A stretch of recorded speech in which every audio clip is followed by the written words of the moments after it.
Dziś zacznę od pytania, czy zdarzyło Wam się kiedyś zrobić zupę na winie? U mnie jest to bardzo popularna zupa. Otwieram lodówkę i co się nawinie, to wkładam do garka. Zupa na winie zawsze smakuje inaczej i jest to jej niewątpliwy atut. A dziś zapraszam Was na bombkę na winie. Poszłam na spacer z psem i nawinęło mi się kilka interesujących rzeczy. Wsadziłam do kieszeni, a w domu z tego zrobiłam bombkę. Baza dwuczęściowa oraz bombka z pleksji. Cypelek obcinam i później w takiej formie wkleję ją w to miejsce. Baza bombki jest z HDF-u, a na HDF-ie farba siada słabo. I z tego powodu zaczęłam od primera i jest to primer w formie pasty. Gdy pasta jest jeszcze mokra, specjalnym stemplem do efektu drewna przeciągam po primerze. Uwielbiam ten efekt, to naprawdę zawsze wygląda świetnie. Wszystko suszę i na bogato jeszcze dołożę szablonik. A szablonik jest genialny w swojej prostocie. Gałązki przeciągnięte białym primerem natychmiast robią nam zimowy klimat. A gałązki odbite na zielono będą świetnie wyglądały we wszystkich wiosennych i letnich pracach. Ze spaceru z psem przywlokłam do domu w kieszeni owoce róży oraz żołędzie. Żołędzie miały poodrywane czapeczki, więc skleiłam je klejem na gorąco. Następnie wszystko pomalowałam białą rozwodnioną farbą i posypałam brokatem. Szyszunie niestety nie są spacerowe.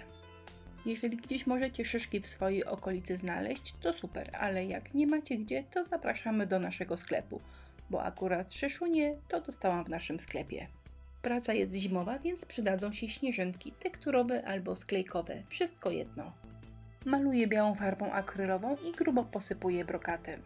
Wszystko jest gotowe, więc mogę zacząć moją bombkę na winie. Nic trudnego, po prostu układam taki maleńki bukiecik ze wszystkich rzeczy, które przygotowałam. Żeby wszystko się świetnie trzymało, sklejam klejem na gorąco. Do tej pracy przydałyby mi się kawałki gałązek jodełki, ale niestety też nie przyniosłam ich ze spaceru, więc użyłam sztucznych plastikowych listków. A gdy wszystko już jest gotowe, można dodać odrobinę klimatu zimowego. Skorzystałam z dwóch preparatów. Po pierwsze, oczywista oczywistość, ze sztucznego śniegu. Drugi preparat to krystaliczny lód. Co prawda na mokro wygląda jak świeże smarki, ale gdy już wyschnie, robi robotę.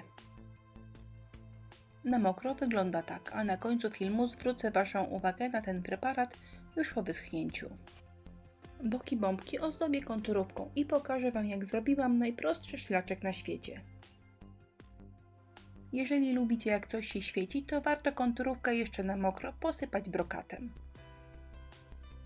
Rameczkę z HDF-u ozdobię primerem, ale tak troszeczkę, nie za mocno, ponieważ bardzo podoba mi się połączenie tych dwóch kolorów, czyli białego i naturalnego koloru HDF.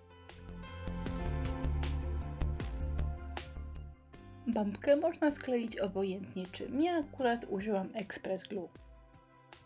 I znowu pasta śniegowa, żeby było klimatycznie i żeby nie było widać połączeń dwóch warstw bombki. Chciałam ozdobić bombkę sznurkiem, ale potrzebowałam gruby sznurek, a miałam tylko cieniutki.